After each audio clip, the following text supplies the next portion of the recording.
When you walk around almost any city or town, you can see different sized houses, different types of cars, and different activities occurring. These differences can be indicators of economic inequality, which is the difference between individuals or populations in terms of their wealth, assets, or income. Although most frequently you see differences in economic levels around your town, economic inequality can also be applied on a larger scale to the nations of the world. Based on economics, the world has been divided into two types of countries. The two categories are based mainly on per capita income, which is the average income per person. The per capita income is calculated by taking the total national income for a country and dividing it by the number of people that live in the country. For example, if a small country has a total national income of $800,000 and a population of 20 people, then the per capita income is $40,000. The first economic category is developed nations, which can generally be categorized as countries that are more industrialized and have higher per capita income levels.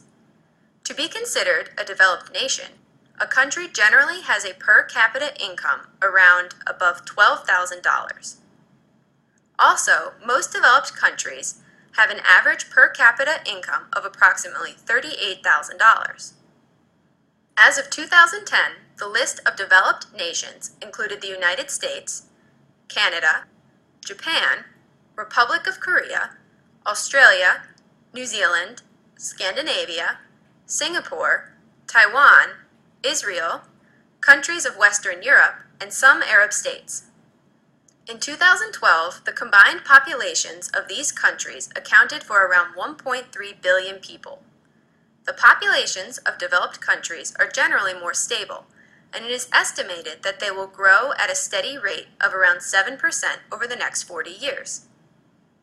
In addition to having high per capita income and stable population growth rates, developed nations are also characterized by their use of resources.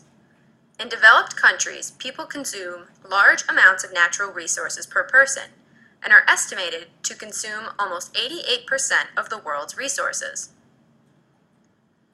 The second economic category is developing nations, which is a broad term that includes countries that are less industrialized and have lower per capita income levels. Developing nations can be divided further into moderately developed or less developed countries. Moderately developed countries have an approximate per capita income of between $1,000 and $12,000. The average per capita income for moderately developed countries is around $4,000. As of 2012, the list of moderately developed nations is very long and accounts for around 4.9 billion people. Some of the most recognizable countries that are considered moderately developed include Mexico, China, Indonesia, Jordan, Thailand, Fiji, and Ecuador. In addition to these specific countries, many others from Central America, South America, Northern and Southern Africa, Southeastern Asia, Eastern Europe, the former USSR, and many Arab states are all considered moderately developed countries. Less developed countries are the second type of developing nations. They are characterized by having the lowest income with a general per capita income of approximately less than $1,000. In many of these countries, the average per capita income is even lower, at around $500. The countries listed as less developed are found in Eastern, Western, and Central Africa, India, and other countries in Southern Asia. In 2012, there were around 0.8 billion people who lived in these countries and survived on very little income. Overall, in 2012, developing nations accounted for a total of 5.7 billion people. Even though the income range is quite large, there are still nearly 3 billion people that live on less than $2 a day. Can you imagine living on less than $2 a day? That would be a very hard task for most of us to do. In addition to low income levels, developing countries are also characterized as having high population growth rates. It is estimated that these countries are going to increase by 44% over the next 40 years.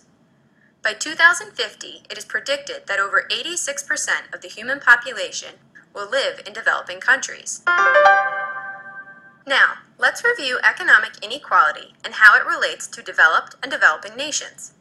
First, economic inequality is defined as the difference between individuals or populations in terms of their wealth, assets, or income.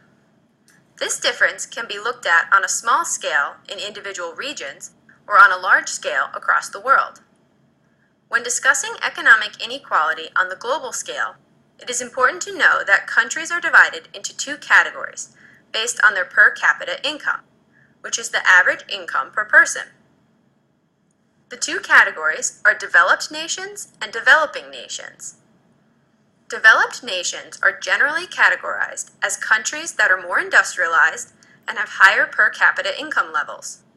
In general, the per capita income of a developed country is above $12,000 and has an average of $38,000. Some common developed countries include the United States, Canada, Japan, Australia, Israel, and countries of Western Europe. Developing nations are generally categorized as countries that are less industrialized and have lower per capita income levels. This category is divided into moderately developed and less developed countries. Moderately developed countries have an approximate per capita income of between $1,000 and $12,000, with an average of $4,000. The majority of countries on Earth are considered moderately developed, including Mexico, China, Indonesia, Jordan, Thailand, Fiji, and Ecuador. In general, less developed countries have a per capita income of less than $1,000 and an average of $500. These countries are found in Eastern, Western, and Central Africa, India, and other countries in Southern Asia.